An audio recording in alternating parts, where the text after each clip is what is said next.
Assalamualaikum, selamat datang kembali di Dapur Umi. Di video kali ini kita akan sama-sama membuat banana cone. Ini tuh gemes-gemes banget bentuknya, kayak es krim mini. Cara bikinnya super mudah, bahan-bahannya juga gampang dicari. Sekarang langsung aja kita buat sama-sama. Pertama, siapkan 6-7 buah pisang yang udah matang. Semakin matang pisangnya semakin bagus. Ini aku pakai pisang kepok. Pisang jenis apa aja boleh. Setelah dikupas kulitnya, potong-potong dulu. Kemudian kita akan haluskan atau hancurkan. Biar cepat aku pakai chopper. Tambahkan 1 sendok makan margarin atau mentega. 2 sendok makan gula pasir atau teman-teman bisa menyesuaikan selera. Dan masukkan 1-2 sendok makan tepung terigu. Ini aku pakai 1 sendok makan dulu. Kalau kurang atau terlalu encer adonannya nanti, boleh ditambah.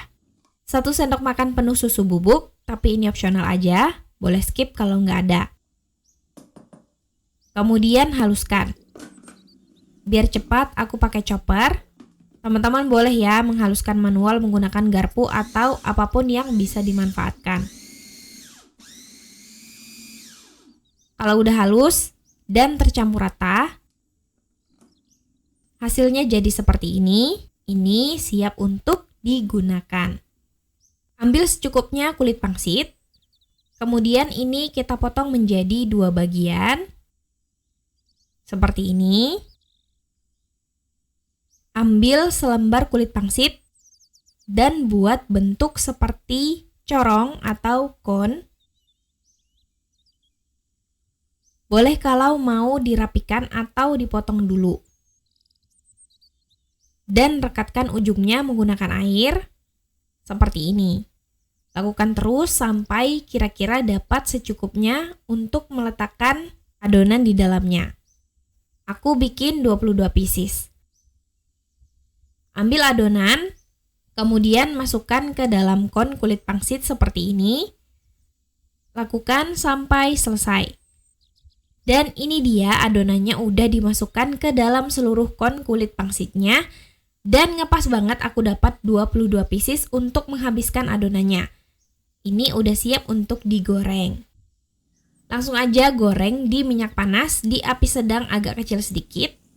Goreng sampai adonannya matang berwarna kecoklatan dan kulit pangsitnya garing berwarna kuning keemasan. Balik untuk meratakan kematangannya. Kalau udah matang, warnanya udah cakep, angkat dan tiriskan. Biarkan sesaat biar suhunya turun terlebih dahulu. Selanjutnya kita akan lelehkan 50 gram coklat blok atau DCC yang udah diiris-iris dan diletakkan di dalam mangkuk kaca atau stainless steel tahan panas seperti ini. Kemudian tim di atas wajan atau panci berisi air mendidih. Aduk-aduk dan biarkan sampai coklatnya meleleh. Kalau udah meleleh, angkat.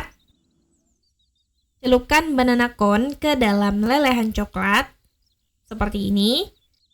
Lakukan sampai selesai. Terakhir, teman-teman bisa tambahkan topping seperti kacang sangrai cacah seperti ini, atau meses warna-warni atau sprinkle yang bulat-bulat kecil warna-warni supaya lebih menarik. Dan ini dia, banana cone udah jadi. Simple cara bikinnya, menarik hasilnya. Ini cocok buat ide jualan, buat snack bekal, dan lain-lain. Bagian luarnya garing renyah, dalamnya lembut berasa pisang, ada topping coklatnya. Ini boleh banget dicobain ya.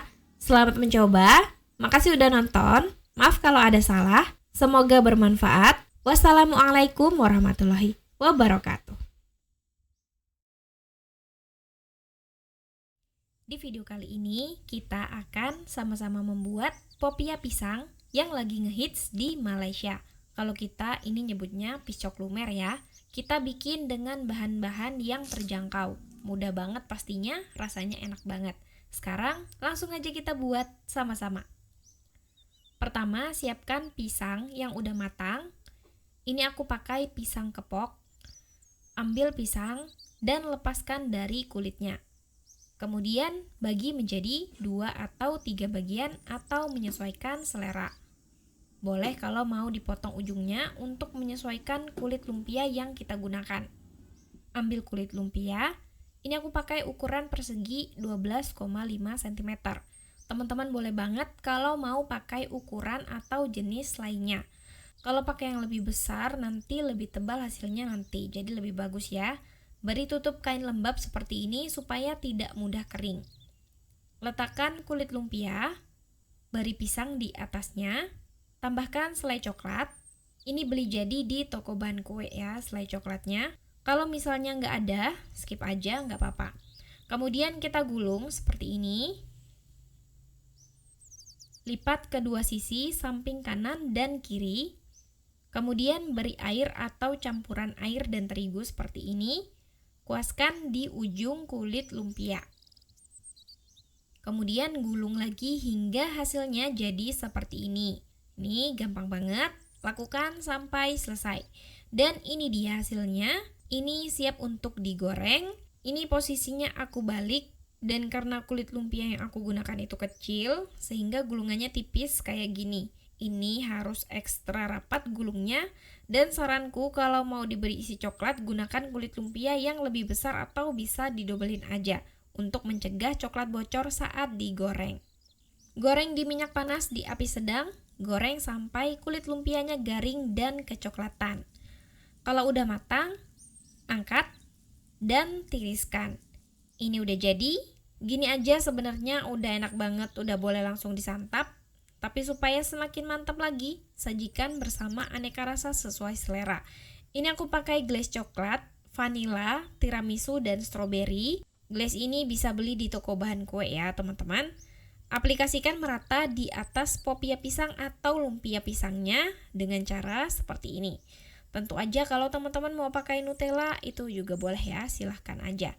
Dan ini dia, popia pisang ngehits atau piscok lumer udah jadi. Siap disajikan dan cocok buat ide jualan. Bikinnya gampang, udah pasti rasanya enak. Luarnya lumer, kulitnya garing, isian pisang dan ada coklat di dalamnya. Ini enak banget. Selamat mencoba ya. Makasih sudah nonton. Maaf kalau ada salah. Semoga bermanfaat. Wassalamualaikum warahmatullahi wabarakatuh. Di video kali ini kita akan sama-sama membuat baby pancake viral ala rumahan, tapi cocok juga buat ide jualan. Pancake-nya awet empuknya, ini menarik banget. Untuk bahan-bahannya ada tepung terigu protein sedang, baking powder, baking soda atau soda kue, garam, susu cair full cream, kuning telur, margarin atau mentega yang udah dilelehkan, pasta vanila, putih telur, gula pasir, dan perasan jeruk nipis atau lemon. Itu aja bahan-bahannya. Sekarang langsung aja kita buat sama-sama. Langkah pertama, siapkan wadah bersih, masukkan putih telur dan perasan jeruk nipis. Kemudian kita mix menggunakan mixer, kecepatan rendah atau sedang hingga berbusa. Perasan jeruk nipis ini selain memiliki fungsi untuk menstabilkan kocokan putih telur, nantinya dia akan membantu kerja dari soda kue, sehingga nanti hasilnya akan lebih mengembang. Kalau udah mulai berbusa kayak gini, kita masukkan gula pasir. Kita masukkannya secara bertahap. Ini kita masukkan gula pasirnya selama 3 kali. Beri jeda sekitar 30 detik setelah memasukkan gulanya. Kalau udah masuk semua gulanya, naikkan kecepatan mixer, bisa sedang atau tinggi. Mix sampai kocokannya putih mengembang dan kaku. Kalau udah mengembang, terlihat mengkilat dan seperti krim kayak gini, ini udah cukup. Kalau kita angkat hasilnya kaku, tapi jangan terlalu kaku ya, atau over whip karena akan cepat encer. Sisihkan sebentar. Ambil tepung terigu, campurkan dengan baking powder, baking soda atau soda kue, dan garam. Aduk sampai tercampur rata. Kalau udah rata, Masukkan susu cair full cream, margarin leleh, masukkan kuning telur, dan pasta vanila. Kemudian kita aduk asal aja, nggak perlu sampai rata. Ini penting banget ya, karena nanti kita nggak mau adonannya terlalu encer. Cukup sampai bahan keringnya udah nggak terlihat aja, sampai konsistensinya cukup kayak gini. Kayak gini aja udah cukup. Kemudian kita masukkan kocokan putih telur. Ini kita masukkan bertahap. Aduk asal aja. Di sini aku masukkan selama 3 kali ya.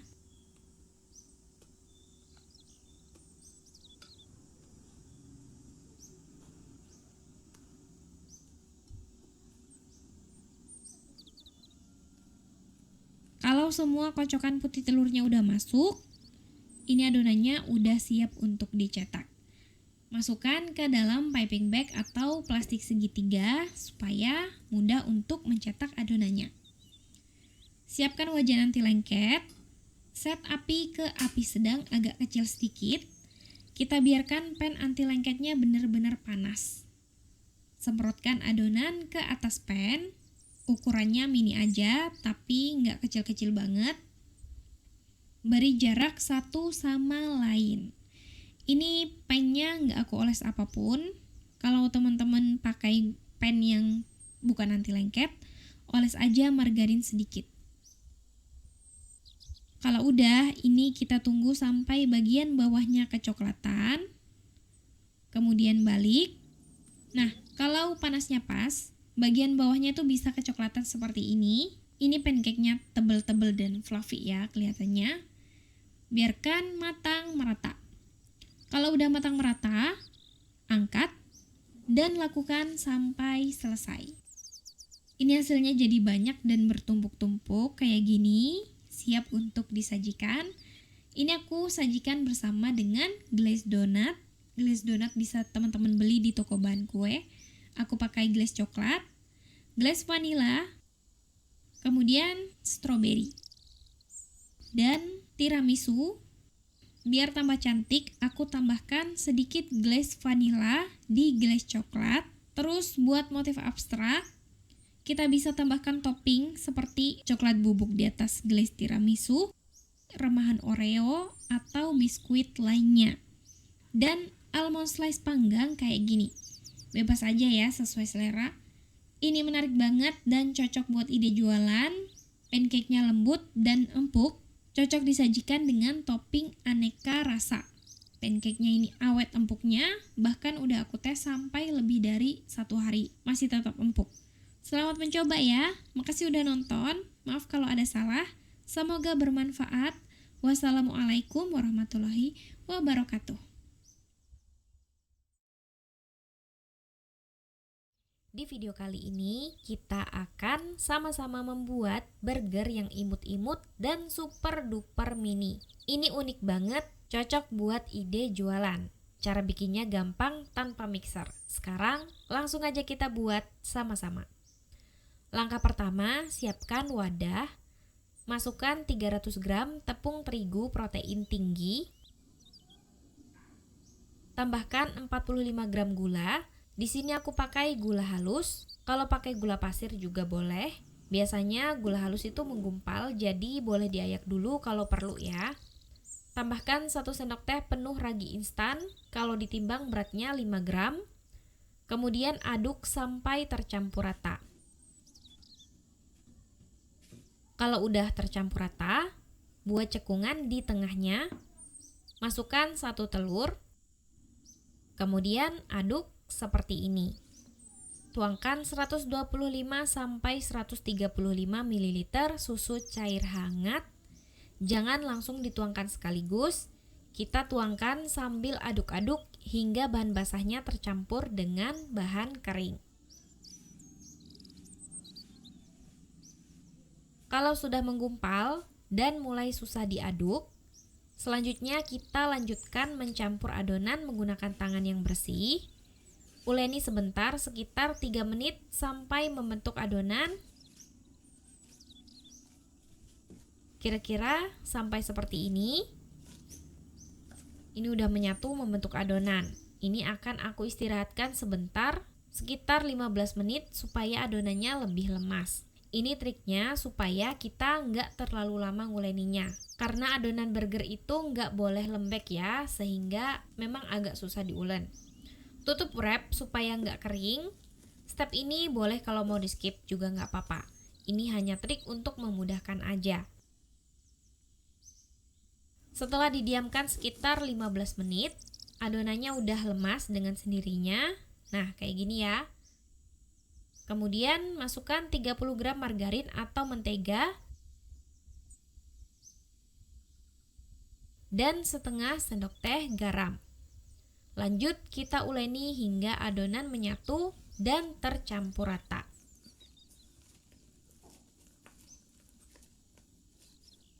Nah, kalau pengen lebih mudah, kita ulen aja di alas datar. Uleninya dengan cara seperti mengucek baju. Seperti ini ya. Kita lakukan sampai adonannya merata, tercampur, dan teksturnya lebih halus. Kalau adonannya udah terlihat halus, seperti ini. Atau kalau mau lebih elastis lagi, boleh ya dilamain aja ngulennya, tergantung kekuatan tangan masing-masing. Kalau aku ini udah cukup. Kemudian kita bulatkan adonan dan beri tutup. Kita istirahatkan adonan hingga mengembang 2 kali lipat. Waktu bervariasi tergantung suhu sekitar.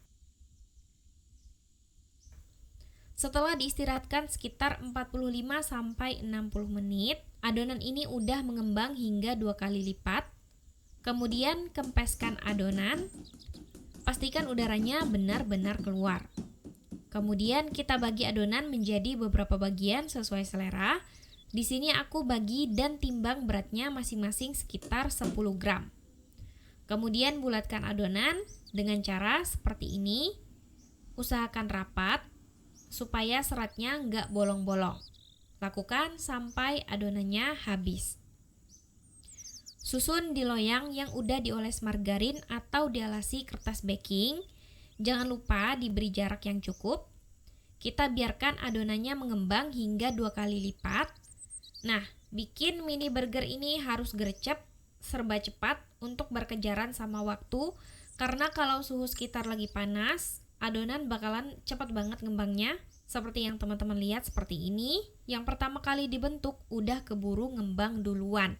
Jadi kalau kayak gini, yang kita beri tutup adonan yang belum ngembang aja.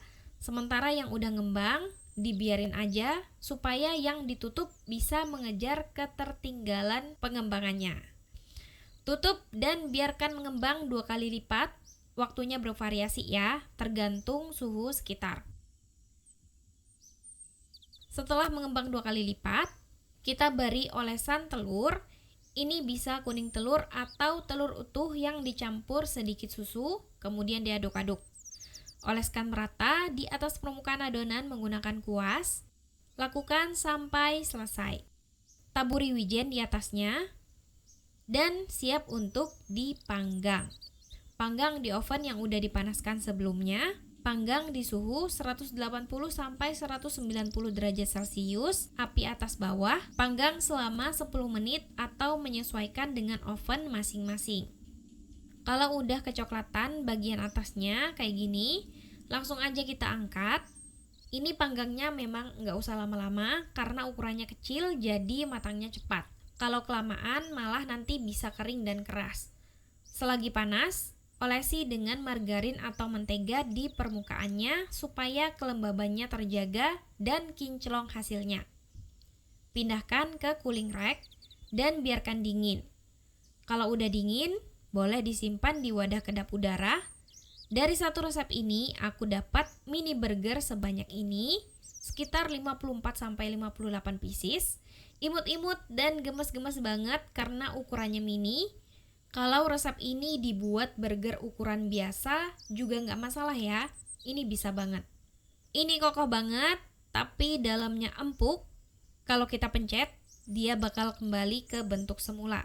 Jadi kalau burger itu bagusnya memang rotinya kokoh, tapi dalamnya tetap empuk ya teman-teman di dalamnya. Potong roti burger dengan pisau bergerigi.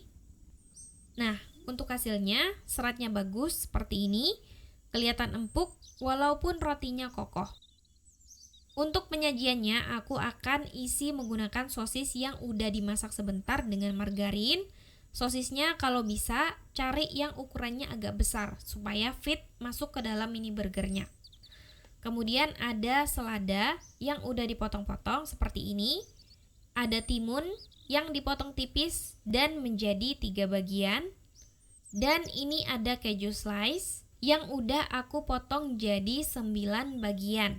Dan dibiarkan masih dalam plastiknya supaya nggak lengket dan nggak gampang hancur. Untuk sausnya, aku campurkan saus tomat dan mayones dengan perbandingan 1:1. Dimasukkan ke dalam piping bag, sausnya boleh disesuaikan selera aja. Penyajiannya, boleh kalau mau disusun langsung satu persatu. Letakkan roti yang udah dipotong, beri selada, beri sosis, beri timun, beri keju. Kejunya seperti ini ya. Jadi praktis kalau mau buat jualan. Beri saus dan tutup dengan sisa potongan roti lainnya. Ini bisa langsung disajikan burger kecil yang imut-imut. Bisa juga kita gunakan tusuk sate, tusuk roti yang udah kita potong, kemudian tusuk selada, tusukan sosis, tusukan timun, tusukan keju, semprotkan saus, dan tusukan tutup rotinya. Kita lakukan lagi sampai selesai. Satu tusuk bisa isi 2 atau 3 mini burger kayak gini. Ini menarik banget, letakkan dalam box biar tampilannya semakin kekinian. Ini kayaknya masih jarang yang jual, belum pernah nemu sih sebenarnya, cuman aku lihat inspirasinya ini dari Pinterest. Dan untuk roti burgernya sebenarnya kalau mau dipanggang satu-satu di atas pan pakai margarin gitu juga tambah mantep ya. Cuma bakalan lebih ribet lagi. Terserah teman-teman aja. Burger mini tampilannya lucu, anak-anak pasti suka, cocok buat ide bekal atau jualan kekinian. Rotinya kokoh dan lembut, bertemu dengan sosis, menyatu dengan saus yang manis dan asam, segar, serta sayurannya yang bikin balance. Selamat mencoba ya. Makasih udah nonton, maaf kalau ada salah. Semoga bermanfaat. Wassalamualaikum warahmatullahi wabarakatuh.